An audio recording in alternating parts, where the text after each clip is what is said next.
Assalamualaikum warahmatullahi wabarakatuh. Okey, di sini akak ingin mengajar tuan-tuan, puan-puan semua. Orang kata petua untuk kalau kita nak masuk rumah baru. Tak kira lah kalau sama ada rumah yang baru kita beli tu masih belum diduduki ataupun kita beli daripada orang lain, kita kemudian baru nak duduk dan sebagainya. Antara itulah orang kata maknanya rumah tu dah lama kosong, dah kosong sebelum kita masuk. Jadi sebelum tuan-tuan masuk, orang kata seminggu sebelum tuan-tuan berpindah masuk secara orang kata apa?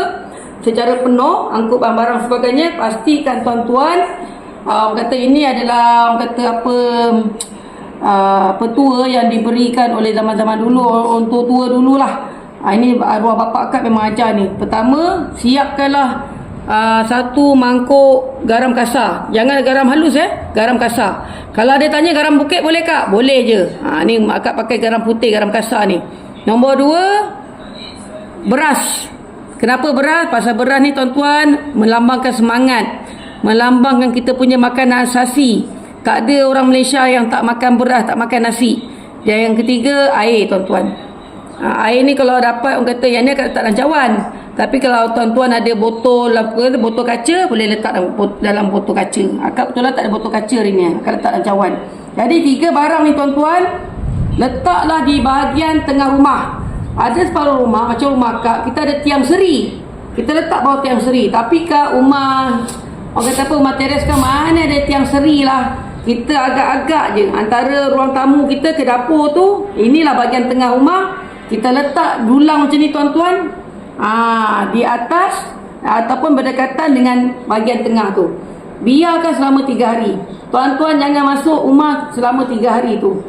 Andailah kata ada sebarang orang kata apa, gangguan ke, ada orang-orang negatif dalam rumah yang bakal kita duduk tu, garam ni tuan-tuan, dia akan menjadi cair. Dia akan berubah jadi cair. Sekarang kita nampak dia orang kata apa, dia ialah garam kasar kan. Lepas 3 hari dia jadi cair, maknanya aura dalam rumah tu panas. Air ni pula, katakanlah sekarang kita tengok penuh, tiba-tiba dia tinggal suku ataupun separuh.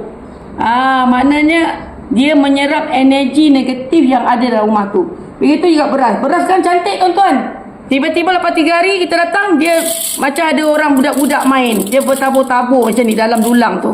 Jadi maknanya ada orang main. Padahal kita tahu 3 hari kita tinggalkan rumah ni, kita je yang pegang kunci. Takkan ada budak nak main-main tabur-tabur beras ni. Jadi maknanya kat rumah kita tu adalah orang kata apa, aura dia panas sikit. Jadi sebelum masuk tu, carilah orang kata apa, buat-buatlah tahlil doa selamat ke, buat-buatlah orang kata apa, baca-baca pagar-pagar kawasan sikit, supaya bila kita duduk rumah yang apa ni, yang kita bawa beli, yang kita nak duduk tu, yang kita nak rasa keluarga bahagia apa semua tu, tidak terganggu dengan anasir-anasir yang kita tidak nampak. Tu je petua akak pada kali ini. Assalamualaikum.